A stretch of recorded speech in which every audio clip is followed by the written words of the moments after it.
शुरू करें। बोहर की परिकल्पनाओं का प्रयोग करते हुए हाइड्रोजन परमाणु की nवीं कक्षा में घूमते हुए इलेक्ट्रॉन की आवृत्ति का सूत्र प्राप्त करें। ठीक है, ये हमारा क्या है, क्वेश्चन है। अब देखिए क्या करेंगे हम। मान लीजिए ये एक हाइड्रोजन परमाणु है। ठीक है, ये क्या है, हाइड्रोजन परमाणु है और इस हाइड्रोजन परमाणु के बीच में है एक नाभिक। क्या है, नाभिक। बोहर की परिकल्पनाएं हम देख चुके हैं। उन्होंने बता रखा है कि किसी भी परमाणु का जो समस्त द्रव्यमान और समस्त आवेश होता है वो उसके छोटे से भाग में, बीच में छोटे से भाग में केंद्रित रहता है, जिसे हम नाभिक कहते हैं। क्योंकि हाइड्रोजन परमाणु के लिए है तो इसमें एक ही इलेक्ट्रॉन होगा। ठीक है ना। और मान लिया कि इस इलेक्ट्रॉन का आवेश E है और ये जो नाभिक है इस पर आवेश Ze है। ठीक है, कितना है, Ze, जहाँ Z क्या है, इस नाभिक का या इस परमाणु, इसका परमाणु क्रमांक है। ठीक है ना, Z क्या है, इसका परमाणु क्रमांक है। इसकी त्रिज्या हम मान लेते हैं R होगी। ठीक है, इस परमाणु का द्रव्यमान हम मान लेंगे कितना, M होगा। ठीक है, लिखेंगे माना द्रव्यमान M तथा वेग, इस इलेक्ट्रॉन का वेग कितना है, v है। ठीक है ना, त्रिज्या तो r है ही है और इस इलेक्ट्रॉन पर आवेश, आवेश कितना है, आवेश E। ये जो E आवेश है ये किसका है, इलेक्ट्रॉन का, तथा नाभिक का आवेश, नाभिक का आवेश कितना है, Ze। ठीक है ना, जहां Z क्या है, परमाणु क्रमांक है। ठीक है ना, Z क्या है, परमाणु क्रमांक है। बात समझ में आ गया। अब यहां से एक चीज देखिए, बोहर ने बताया था कि कोई भी इलेक्ट्रॉन जो नाभिक के चारों ओर होता है वो स्थिर नहीं रहते हैं, वो गति करते रहते हैं। और गति कैसे करते हैं, वृत्तीय गति। अब वृत्तीय गति करने के लिए जरूरी क्या है, अभिकेंद्र बल होना चाहिए, है कि नहीं भाई। ये चीज अगर वृत्तीय गति कर रही है तो किसी ना किसी चीज से तो ये बंधी होगी या रुकी होगी, ऐसे तो ये वृत्तीय गति कर नहीं सकती है कि नहीं। तो ये वृत्तीय गति करने के लिए इस पे दो तरीके के बल लगते हैं, एक जो इसको दूर नहीं जाने देता है और एक जो इसको पास नहीं आने देता है। अगर पास आ जाएगा तब भी दिक्कत, ये इलेक्ट्रॉन पास आया, नाभिक में गिर गया तो नाभिक का अस्तित्व खत्म हो जाएगा, और दूर चला गया तो इलेक्ट्रॉन बाहर चला जाएगा तो हमारा परमाणु आवेशित हो जाएगा, यानी आयनित हो जाएगा। ठीक है ना। तो वो सारी चीज़ें ना हो, एकदम फिक्स बना रहे जिस कंडीशन में है, इसलिए क्या होना चाहिए कि इस पर दो तरीके के बल लगते हैं। एक तो हमारा लगता है कौन सा, अभिकेंद्र बल। कैसा बल लगता है, अभिकेंद्र बल। और दूसरा बल कौन सा लगता है, स्थिर वैद्युत आकर्षण बल। ठीक है ना, कौन सा बल लगता है, स्थिर वैद्युत आकर्षण बल। अब खासियत क्या होती है, ये दोनों बल एक दूसरे के बराबर होते हैं। अगर इन दोनों में से कोई भी बल ज़्यादा या कोई भी बल कम हो जाए तो या तो ये इधर भगाएगा या तो ये बाहर चला जाएगा। ऐसा होगा कि नहीं होगा। तो ऐसी कोई कंडीशन ना हो, इसलिए ये दोनों बल सदैव बराबर ही रहते हैं। ठीक है ना। अब बात ये आती है कि जो अभिकेंद्र बल है, अभिकेंद्र बल हमारा कितना है,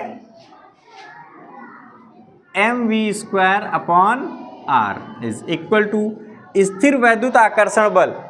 अब ये भी एक आवेश है और ये भी एक आवेश है और दोनों बिंदु आवेश हैं। तो दोनों बिंदु आवेश को लेकर एक नियम दिया था कूलाम ने। कूलाम ने क्या बताया था, दो स्थिर बिंदु आवेशों के मध्य कार्य करने वाला आकर्षण अथवा प्रतिकर्षण बल उनके बीच, उनके परिमाण के गुणनफल के अनुक्रमानुपाती तथा बीच की दूरी के वर्ग के व्युत्क्रमानुपाती होता है। ठीक है ना। तो हम ये स्थिर वैद्युत आकर्षण बल कूलाम के नियम से निकालेंगे तो वो क्या हो जाएगा, 1/4 4 पाई एप्सिलॉन 0, ठीक है ना, into Z E into E upon R square. ये हो जाएगा कि नहीं हो जाएगा? अगर हम ये r काट दें तो ये स्क्वायर कट जाएगा ना। अब क्या बचेगा? बचेगा M V square is equal to 1/4 pi epsilon 0 Z E square upon R. ये हो जाएगा कि नहीं हो जाएगा? हो जाएगा ना। इसको हम मान लेंगे इक्वेशन फर्स्ट। यहां तक बात समझ में आ गई? ठीक है। लेकिन अब यहां पर कार्य क्या करेगा? कोणीय संवेग भी तो लगता है, ठीक है ना। क्या लगता है? कोणीय संवेग। तो अब देखेंगे इलेक्ट्रॉन का कोणीय संवेग जो होगा वो, परंतु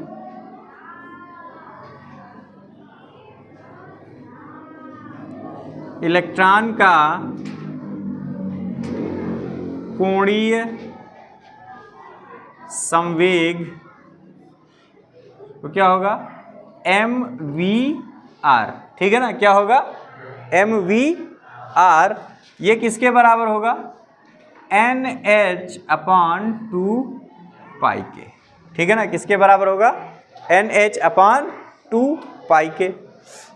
अगर हम इसको मान लें समीकरण 2, ठीक है ना।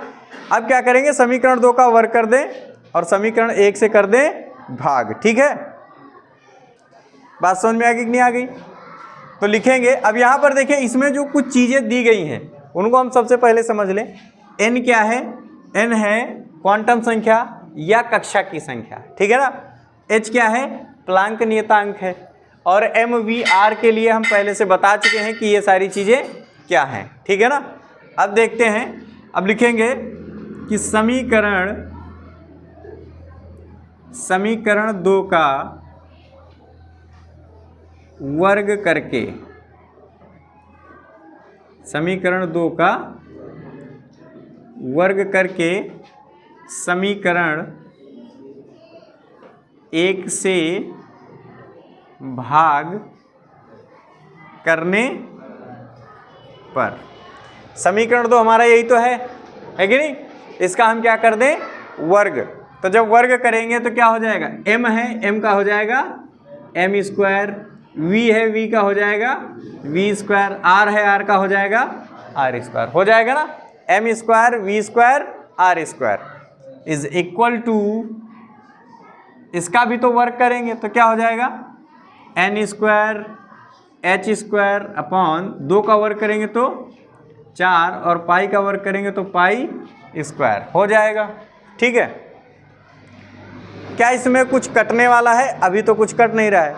हमने क्या लिखा है? समीकरण 2 का वर्ग करके, वर्ग कर दिया हमने समीकरण 1 से भाग करने पर। अब समीकरण 1 से भाग भी तो करना है, तो समीकरण 1 से भाग करेंगे तो इधर वाला इधर बटे में ले आएंगे, तो ये क्या हो जाएगा हमारा? एम वी स्क्वायर, और इधर वाला इधर बटे में ले आएंगे, ठीक है ना। तो ये हमारा क्या हो जाएगा? बटे 1/4 pi epsilon 0 Z E square upon R. ये अंश हो गया और नीचे वाला हर हो गया। इसमें हम देखेंगे v स्क्वायर से v स्क्वायर, m से m स्क्वायर कट गया। यहां तक चीजें समझ में आई, ठीक है। अब इसके आगे बढ़ते हैं, तो हम यहाँ एक लाइन खींच लेते हैं ताकि चीजें मिले ना एक ही में। अब क्या होगा?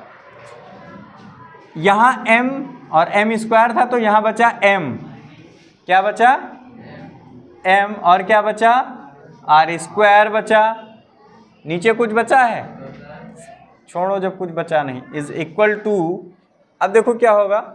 ये हो जाएगा n square h square upon 4 pi square into, इसको हम अगर पलट दें, भाई ये ऊपर जाएगा तो संख्या पलट जाएगी, तो क्या हो जाएगा? 4 pi epsilon r upon Z E square. ये हो जाएगा कि नहीं हो जाएगा? भाई ये बटे में था तो ऊपर जाएगा तो गुणे में होगा, लेकिन संख्याएं पलट जाएंगी, नीचे वाला ऊपर, ऊपर वाला नीचे हो जाएगा। अब देखिए, ये 4 कट गया और ये 4 कट गया, ये पाई कट गया और ये पाई स्क्वायर कट गया, ये r कट गया और इधर r स्क्वायर कट गया, ठीक है ना, बात समझ में आ गई। तो क्या बचा, M R is equal to N square H square और इधर कुछ है epsilon not upon pi Z E square. ये हो गया कि नहीं हो गया। तो अगर हम r बराबर निकालें, क्या निकालें, r बराबर, तो r बराबर क्या हो जाएगा, N square H square epsilon not upon m नीचे आ जाएगा, फिर यहाँ गुणे में है तो बटे में आ जाएगा, तो क्या हो जाएगा m pi Z E square. हो गया कि नहीं हो गया। ये r क्या है, r है त्रिज्या, त्रिज्या ही तो मानी थी, ठीक है ना। तो ये जो त्रिज्या है वो हमारी इतनी हो जाएगी। अब ये डिपेंड किस पे करेगी वो देख ले। तो r directly proportional to N square, ठीक है ना। किस पे डिपेंड करेगी, एन स्क्वायर पे। इस पे ही क्यों डिपेंड करेगी, उसके पीछे भी एक लॉजिक है। वो क्या है, h हमारा प्लांक नियतांक है, कांस्टेंट है 6.63 इंटू 10⁻⁻34, ठीक है ना। एप्सिलॉन नॉट भी हमारा कांस्टेंट है, कम ज़्यादा नहीं होगा। m भाई द्रव्यमान भी कम ज़्यादा नहीं होगा, पाई की वैल्यू भी फिक्स है, और जो जेड ई है या जेड है वो भी हमारा फिक्स ही है। तो ये सारी चीज़ें फिक्स हैं, n फिक्स नहीं है, तो इसलिए r जो है वो टोटली डिपेंड किस पे करेगा, n स्क्वायर पर, ठीक है। यहाँ तक क्लियर है। अब क्या करेंगे, समीकरण 2 से v का मान निकाल लें। समीकरण 2 से v का मान निकालें, क्या लिखेंगे, समीकरण 2 से v का मान निकालने पर, v का मान क्यों निकालने, क्योंकि हमें सूत्र किसका ज्ञात करना है, आवृत्ति का, ठीक है ना। अगर केवल त्रिज्या पूछे तो हम यहीं तक लगाएंगे और छोड़ देंगे, त्रिज्या हमको मिल गई, ठीक है ना। हाइड्रोजन परमाणु के लिए अगर केवल त्रिज्या पूछे यहीं तक लगाएंगे और छोड़ देंगे, त्रिज्या मिल गई। या त्रिज्या किस पे डिपेंड करती है, तो इस पे डिपेंड करती है, लेकिन वो आवृत्ति पूछ रहा है, तो हम इसके लिए क्या करेंगे, समीकरण 2 से v का मान निकालने पर। अब समीकरण 2 से हम v का मान निकालें। समीकरण 2 हमारा ये है, m v r is equal to N H upon 2 pi, ठीक है। एक स्टेप हम थोड़ा कम करना चाहेंगे। अगर v का मान निकालेंगे तो ये गुणे में है तो बटे में आएगा, ये गुणे में है तो बटे में आएगा, आएगा कि नहीं आएगा। तो ये यहाँ से मिटा दें और यहाँ लिख दें, बात समझ में आ गई। ये यहाँ से मिटा दें और यहाँ लिख दें, बात समझ में आ गई कि नहीं आ गई। इसको हम मान लें समीकरण 3, ठीक, क्या मान लिया इसको, समीकरण 3, ठीक है ना। और इसको मान लिया समीकरण 4, समझ गए। अब लिखेंगे समीकरण 3 से r का मान, समीकरण 3 से r का मान समीकरण इसमें रखने पर 4 में रखने पर रख दें, ठीक। समीकरण 4 हमारा है v is equal to N H upon 2 pi m r, नीचे क्या है r, और r बराबर कितना है, ये इतना है, ठीक है ना। अच्छा, अगर इसको हम कायदे से देखें तो ये 1/r होगा कि नहीं होगा भाई। अगर हम इसको इससे अलग करें तो यहाँ गुणे का निशान लगाएंगे, 1/r होगा कि नहीं होगा, होगा ना।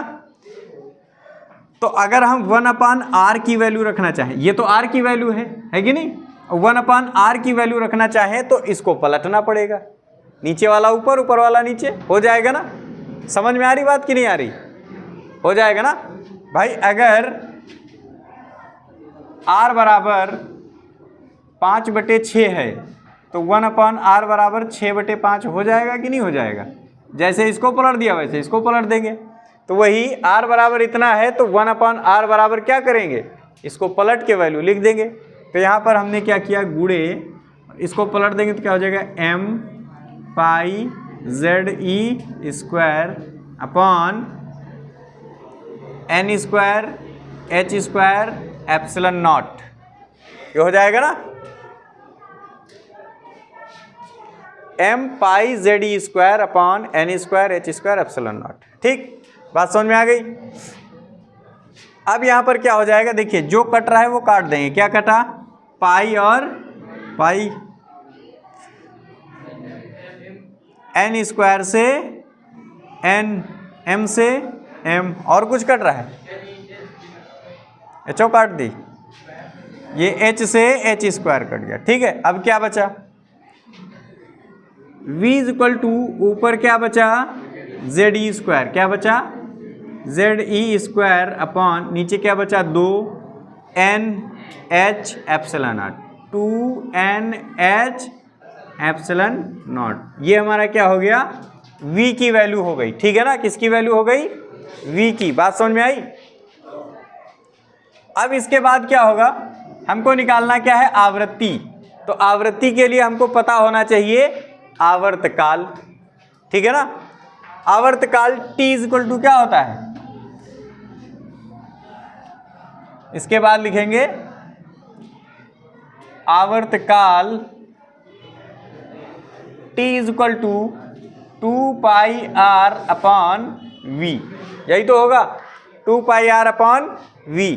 समझने के लिए अगर आप देखें तो मान लेते हैं वो वाला फिगर ये है, ठीक है, और यहाँ से कोई इलेक्ट्रॉन चलना प्रारंभ करता है तो जितने समय में यहाँ से चलता है और चल के यहाँ पहुँचता है वो क्या कहलाएगा, वो कहलाएगा आवर्त काल। ठीक है ना, तो अगर स्पीड ज़्यादा होगी तो आवर्तकाल कम होगा। भाई जल्दी चलेगा जल्दी पहुँच जाएगा क्योंकि तेज चल रहा है, और स्पीड कम होगी तो आवर्तकाल अधिक होगा क्योंकि धीरे धीरे जा रहा है, तो ज़्यादा समय लगेगा तो आवर्तकाल अधिक आएगा। ठीक है ना, तो अब इसके लिए क्या करना होगा,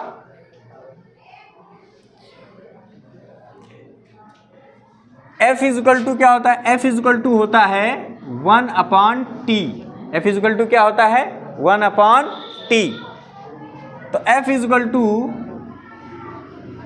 1 अपॉन टी जब हम करेंगे तो T इज इक्वल टू क्या है, T है 2 पाई R अपॉन V, यही तो है। अब ये v ऊपर चला जाएगा इसके गुणे में तो क्या हो जाएगा, v अपॉन 2 पाई r हो जाएगा कि नहीं हो जाएगा। तो f is equal to v upon 2 pi r, और इसमें रखना है हमको वैल्यू। तो कैसे रखेंगे, देखिए v की जगह हम ये वैल्यू रखेंगे। ठीक है, इस फार्मूले में v की जगह हम ये वैल्यू रखेंगे जो v की निकाली है वैल्यू। तो अब इसके लिए हम क्या करें, चूंकि जगह कम बच रही तो हम एक स्टेप मिटा देते हैं और f is equal to V की जगह क्या रखेंगे, Z E square upon 2NH epsilon naught. ठीक, ये हमने v की जगह रख दिया और बटे फिर क्या रखना है 2 पाई r। तो 2 पाई इंटू r की जगह क्या रखेंगे, जो r निकाला है ये वाला। ठीक है ना, r क्या निकाला है, n square h square epsilon not, और बटे वाला हम ऊपर गुणे में भी ले जा सकते हैं लेकिन अभी नहीं ले जाएंगे। बटे क्या है, m pi Z E square, यही तो है। अब इसको एक स्टेप आगे बढ़ा लेंगे तो क्या हो जाएगा, नीचे ही लिख लेते हैं, f is equal to Z E square upon 2NH epsilon naught गुणे, ये हर है ना, ये गुणे में जाएगा तो संख्या पलट जाएगी तो क्या हो जाएगा, m pi Z E square upon 2 पाई n square h square epsilon naught. ठीक, कुछ कटने वाला है, ये पाई से पाई कट गया और तो कुछ नहीं कट रहा है, तो यहाँ क्या बचेगा, जेड ई स्क्वायर क्या हो जाएगा, जेड स्क्वायर ई की पावर 4 हो जाएगा कि नहीं हो जाएगा। और तो कुछ ऊपर बचा है m अपॉन नीचे क्या हो जाएगा, 2 दूनी n स्क्वायर और n की गुणा हो जाएगा n क्यूब, h स्क्वायर और h की गुणा हो जाएगा h क्यूब, एप्सिलॉन क्या हो जाएगा, एप्सिलॉन का स्क्वायर। कुछ बचा है और कुछ नहीं बचा, ठीक है ना। अब लिखेंगे हाइड्रोजन परमाणु के लिए, क्या लिखेंगे, हाइड्रोजन परमाणु के लिए, हाइड्रोजन परमाणु के लिए Z इक्वल टू क्या होता है 1, तो यहाँ पर रख देंगे F इक्वल टू Z की जगह क्या हो जाएगा 1 इसका स्क्वायर इनटू e की power 4 m upon 4n square h square epsilon not square, ठीक है ना। या ये सीधे सीधे क्या हो जाएगा F इक्वल टू e की power 4 m upon 4n square h square epsilon not का स्क्वायर, और यही हमारी हो गई आवृत्ति और ये हमारा आंसर आ गया। कुछ छूट गया, सॉरी, यहाँ पे क्यूब था, ठीक है ना, ये क्यूब हो जाएगा, यहाँ भी क्यूब था, ये क्यूब हो जाएगा, इसमें भी क्यूब हो जाएगा, ठीक है। और कुछ बाकी, कहाँ पर, यहाँ पर है ना, ठीक है, बात समझ में आ गई। ये हमारा क्या हो गया, आंसर हो गया, ठीक है।